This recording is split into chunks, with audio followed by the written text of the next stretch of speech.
নমস্কাৰ এনিভাৰ 24 চাই থকাৰ বাবে ধন্যবাদ জ্ঞাপন কৰিছোঁ আৰু অসমবাসীৰ বাবে এটা ভাল খবৰ লৈ আহিছোঁ কিয়নো ৰঞ্জি ট্ৰফিৰ প্ৰথমটো ছিজনৰ প্ৰথমখন খেলতে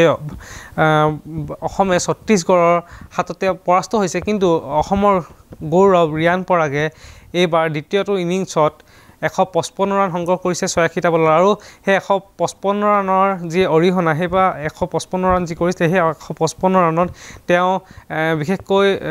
12টা 6 আৰু 11টা 4 সেই 155 ৰান কৰিছে কিন্তু এইখিনিতে এটা কথা উল্লেখ কৰিব লাগিব সেই অসমৰ যিগৰাকী গৌৰৱ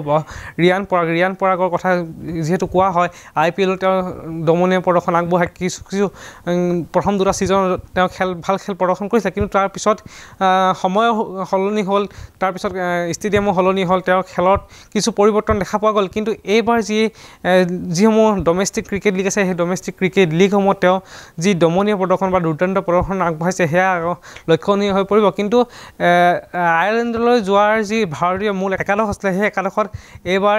ৰিয়ান পৰাগে স্থান পোৱাৰ কথা ওলাইছিলে যদিও স্থান নাপালে সেয়া দুৰ্ভাগ্যবশত কাৰণত তেওঁ স্থান নাপালে কিন্তু এইবাৰ যি ৰিয়ান পৰাগৰ খেলক লৈ BCCI বা এইবাৰ যি ৰিয়ান পৰাগৰ খেল আছে সেই ৰিয়ান পৰাগৰ খেলক লৈ BCCI কেনেধৰণৰ কেনেধৰণৰ মন্তব্য দিয়ে বা ৰিয়ান পৰাগক লৈ BCCI কি চিন্তাধাৰা আছে সেয়াহে আগন্তুক সময়ত চাব লাগিব কিয়নো অসমৰ লগতে উত্তৰ পূৰ্বাঞ্চলক ক্ৰিকেটৰ ক্ষেত্ৰতে হওক বা কিছু ক্ষেত্ৰত মাহিয়াৰ দৃষ্টিৰে চোৱা হয় কিন্তু তথাপিও এইবাৰ ৰিয়ান পৰাগৰ ক্ষেত্ৰত কি হ'ব ৰিয়ান পৰাগে কেৱল IPL খেলিব নে ৰিয়ান পৰাগে ভাৰতীয় মূল একাদশত তেওঁ স্থান পাব কিন্তু ৰিয়ান পৰাগে এইবাৰো যেহেতু ৰাজস্থান ৰয়েলছৰ হৈ খেলিব ৰাজস্থান ৰয়েলছৰ হৈ কিছু খেলত তেওঁ বহুত ভাল প্ৰদৰ্শন কৰিছে কিন্তু এটা কথা ক'ব লাগিব এইখিনি সময়তে যে 2023 বৰ্ষৰ শেষৰ ভাগলৈ যেহেতু যেতিয়া বিশ্বকাপ ক্ৰিকেটৰ খেল আৰম্ভ হোৱাৰ আগে ৰিয়ান পৰাগৰ যি দমনীয় প্ৰদৰ্শন বা দুৰ্দান্ত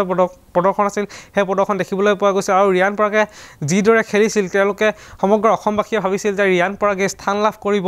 ভাৰতীয় মূল একাদশত যিটো দলে আয়াৰলেণ্ডলৈ গৈ খেলিছিলে সেই তাৰ ৰিংকু সিঙৰ লগতে বিভিন্ন নতুন খেলুৱৈ স্থান পাইছে কিন্তু ৰিয়ান পৰাগে স্থান কিয় নাপালে সেয়াহে প্ৰশ্নবোধক হৈ থাকিলে অসমবাসীৰ কাৰণে কিয়নো ৰিয়ান পৰাগ আণ্ডাৰ 19 যি ৱৰ্ল্ড কাপ আছিলে 2018 বৰ্ষত অনুষ্ঠিত হোৱা যি আণ্ডাৰ 19 ৱৰ্ল্ড কাপ আছিলে সেই ৱৰ্ল্ড কাপত তেওঁ খেলিছিলে তেওঁলোকে ফাইনেল জয়লাভ কৰিছিলে ছেমিফাইনেলত তেওঁ দুটাকৈ উইকেট দখল কৰিছিলে কিন্তু যিসমূহ তেতিয়া ইণ্ডিয়াৰ A আৰু ইণ্ডিয়া B টিমৰ যিসমূহ খেল আছে তেতিয়া ৰিয়ান পৰাগৰ শতক অৰ্জন কৰিছিলে তাৰ পিছতো ৰিয়ান পৰাগৰ যি খেল আছে ৰিয়ান পৰাগৰ খেলক লৈ সমগ্ৰ দেশে বাহ দিছিলে যি সময়ত আণ্ডাৰ 19 ক্ৰিকেট ৱৰ্ল্ড কাপ চলি আছিলে সেই খেলত ৰিয়ান পৰাগৰ দমনীয় প্ৰদৰ্শন আছিলে দুৰ্দান্ত প্ৰদৰ্শন আছিলে কিন্তু এইবাৰ যেহেতু IPL তাৰ পিছতে তেওঁ IPL স্থান লাভ কৰিলে দুবাৰ অনুষ্ঠিত IPL তেওঁ 4টাকৈ অৰ্ধশতক অৰ্জন কৰিছে তাৰ পিছতে ৰিয়ান পৰাগৰ খেলত কিছু পৰিৱৰ্তন দেখা গ'ল কিন্তু এইবাৰ যি আছে এইবাৰ ৰিয়ান পৰাগৰ এই যি খেল আছে এই ৰিয়ান পৰাগৰ যিসমূহ ডমেষ্টিক ক্ৰিকেট লীগ আছে সেই ডমেষ্টিক ক্ৰিকেট লীগত তেওঁ দুৰ্দান্ত প্ৰদৰ্শন আৰু দমনীয় প্ৰদৰ্শন তেওঁ দাঙি ধৰিছিলে আৰু কিন্তু এইবাৰ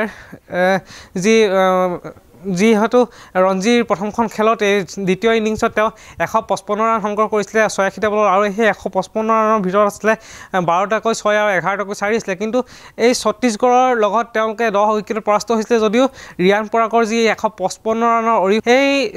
যিসমূহ ডমেষ্টিক ক্ৰিকেট লীগ আছে বা এই যি ৰঞ্জি ট্ৰফি আছে এই ৰঞ্জি ট্ৰফি খেলসমূহক লৈ বা ৰিয়ান পৰাগৰ এই খেলৰ প্ৰদৰ্শনক লৈ ICCয়ে আগন্তুক সময়ত কি সিদ্ধান্ত ল'ব সেয়া আগন্তুক সময়ত লক্ষণীয় হ'ব পাৰিব অত্যাধুনিক চিকিৎসা পদ্ধতি আৰু কাৰিকৰী কৌশলেৰে সমৃদ্ধ হৈ ৰাইজৰ সেৱাত মুকলি হ'ল JNSM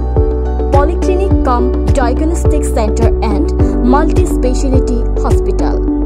পেৰামেডিকেল প্ৰশিক্ষণৰ ব্যৱস্থাও উপলব্ধ আমাৰ ঠিকনা ৱাৰ্ড নম্বৰ 4 কৰিম চক মঙলদৈ দৰং অসম ফোন নম্বৰ 6001887100 আৰু 6003048093